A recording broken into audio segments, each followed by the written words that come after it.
नमस्कार।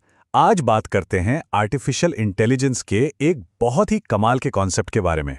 चलिए सीधे क्यू लर्निंग की दुनिया में चलते हैं और देखते हैं कि आखिर ये मशीनें सीखती कैसे हैं। तो सवाल ये उठता है, जरा सोचिए, एक एआई है, उसे किसी भूल भुलैया या गेम में डाल दिया, पर उसे कोई रूल बुक नहीं दी, तो वो ये कैसे सीखेगा कि सबसे सही चाल कौन सी है ना बड़ा सवाल। बस क्यू लर्निंग इसी पहेली का जवाब है। तो आगे हम इसे कैसे समझेंगे? देखिए, हम इसे 6 स्टेप्स में ब्रेक डाउन करेंगे। पहले हम ये जानेंगे कि लक्ष्य क्या है, मतलब सबसे बेस्ट फैसला लेना, और फिर धीरे धीरे आगे बढ़ेंगे और देखेंगे कि एक एआई कैसे बिल्कुल एक खाली स्लेट से शुरू करके अपने एक्सपीरियंस से सीखते सीखते मंजिल तक पहुंचता है। ठीक है, तो शुरू करते हैं। देखिए, सबसे पहली और सबसे जरूरी बात है लक्ष्य को समझना। किसी भी एआई एजेंट का अल्टीमेट गोल क्या होता है? उसका गोल है कि वो किसी भी सिचुएशन में हो, हमेशा सबसे बढ़िया, सबसे फायदेमंद फैसला ले। अब इसे ऐसे समझिए कि ये एआई की एक चीट शीट है। ये जो क्यू स्टार है ना, यानी Q star of S comma A, ये एक तरह का मैजिकल फंक्शन है। ये एजेंट को बताता है कि देखो, अगर तुम अभी इस हालत में हो और ये वाला कदम उठाते हो तो तुम्हें आगे चलकर कितना फायदा होगा। और ये सिर्फ अगले कदम का फायदा नहीं बताता, बल्कि भविष्य में मिलने वाले सारे रिवॉर्ड्स का बेस्ट अंदाजा देता है। अच्छा, अब जरा एक ऐसी परफेक्ट दुनिया के बारे में सोचते हैं। एक ऐसी दुनिया जहां हमारे एआई एजेंट को अपने आसपास की हर चीज के बारे में सब कुछ पता है। मतलब उसे यह भी पता है कि कौन सा मूव चलने से क्या होगा और उसका रिवॉर्ड क्या मिलेगा। सब कुछ पहले से मालूम है। हाँ, अब ये जो इक्वेशन स्क्रीन पर है, ये देखने में थोड़ी कॉम्प्लिकेटेड लग सकती है, पर घबराइए मत। इसका आइडिया बहुत सिंपल है। इसे कहते हैं बेलमैन ऑप्टिमैलिटी इक्वेशन। और ये बस एक छोटी सी बात कहती है कि किसी भी चाल की टोटल वैल्यू दो चीज़ों को मिलाकर बनती है। पहला, उस चाल को चलने का फौरन मिलने वाला इनाम, और दूसरा, उस चाल के बाद मिलने वाला सबसे बेस्ट फ्यूचर इनाम। बस ये एक परफेक्ट गाइड बुक की तरह है। लेकिन असली दुनिया तो ऐसी परफेक्ट होती नहीं है ना? असल में एजेंट को पहले से कुछ नहीं पता होता। तो सवाल यह है कि वो सीखता कैसे है। चलिए देखते हैं कि वो कैसे स्टेप बाय स्टेप, यानी इटरेशंस के जरिए सीखता है। चलिए इसे एक बहुत सिंपल से एग्जाम्पल से समझते हैं। हमारा एजेंट है जो या तो पॉइंट ए पर है या बी पर। उसका गोल है जी तक पहुंचना। वो लेफ्ट जा सकता है या राइट। अब यहाँ एक ट्विस्ट है, हर कदम चलने पर उसे -1 की पेनल्टी लगती है, मतलब रिवॉर्ड नेगेटिव है। तो उसका असली मकसद क्या हुआ? कम से कम स्टेप्स में जी तक पहुंचना। तो एकदम शुरुआत में इटरेशन 0 पर एजेंट को कुछ भी नहीं पता। वो एक कोरे कागज की तरह है। उसकी जो क्यू टेबल है ना, जो हर एक्शन की वैल्यू का हिसाब रखती है, वो पूरी तरह से 0 है। उसे कोई आइडिया नहीं कि क्या सही है क्या गलत। अब आता है पहला इटरेशन। एक राउंड की कैलकुलेशन के बाद एजेंट को अपना पहला सबक मिलता है। उसे ये पता चलता है कि भाई, कोई भी कदम उठाओ, -1 की पेनल्टी तो लगनी ही है। ये सीखने की प्रोसेस का पहला छोटा सा लेकिन बहुत ही इंपॉर्टेंट स्टेप है। और अब देखिए जादू कैसे होता है।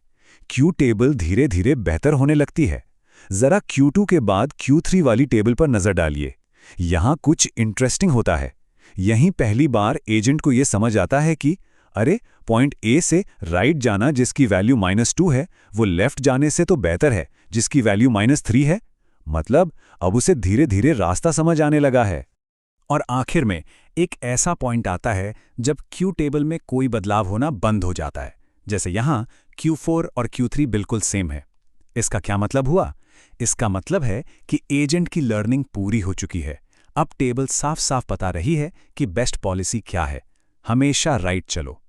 ठीक है, तो अभी तक जो हमने देखा वो तो एक परफेक्ट वर्ल्ड सिनेरियो था, जहां सारे नियम पहले से पता थे। लेकिन असल दुनिया में क्या होता है? वहां तो कोई मैप नहीं होता, कोई रूल बुक नहीं होती। तो फिर एजेंट कैसे सीखेगा? अब क्या करें? और यहीं पर सबसे बड़ा फर्क आता है। देखिए, जो मॉडल बेस्ड दुनिया है, मतलब हमारी परफेक्ट दुनिया, वहां एजेंट को सब पता होता है। लेकिन जो मॉडल फ्री दुनिया है, यानी असली दुनिया, वहां उसे कुछ नहीं पता। ना तो उसे किसी एक्शन की संभावना पता है, ना ही रिवॉर्ड्स। उसे सब कुछ, हर एक चीज खुद ट्राई करके अपने एक्सपीरियंस से सीखनी पड़ती है। तो इसी बिना मैप वाली दुनिया के लिए बनाया गया है क्यू लर्निंग इक्वेशन। और इसका तरीका ना बहुत ही स्मार्ट है। ये हर एक्शन की प्रोबेबिलिटी कैलकुलेट करने की कोशिश नहीं करता। नहीं, ये क्या करता है, ये एक एक्शन लेता है, देखता है कि असल में क्या नतीजा निकला और बस उसी असल नतीजे से अपने पुराने अंदाजे को थोड़ा सा अपडेट कर लेता है। सिंपल। इस इक्वेशन में एक बहुत ही जरूरी चीज है, अल्फा यानी लर्निंग रेट। इसे आप एक ट्रस्ट डायल की तरह समझ सकते हैं। मतलब अगर अल्फा की वैल्यू ज्यादा है तो एजेंट नई नई जानकारी पर ज्यादा भरोसा करेगा, और अगर वैल्यू कम है तो वो अपनी पुरानी सीख पर ही ज्यादा टिका रहेगा। ये एक तरह का बैलेंस है। अच्छा, जब कोई एजेंट एक्सपीरियंस से सीख रहा होता है तो उसके सामने एक बहुत बड़ी कंफ्यूजन, एक दुविधा आकर खड़ी हो जाती है, और वो ये है कि एक्सपीरियंस इकट्ठा करने का सबसे अच्छा तरीका क्या है। ये दुविधा है एक्सप्लॉयटेशन और एक्सप्लोरेशन के बीच।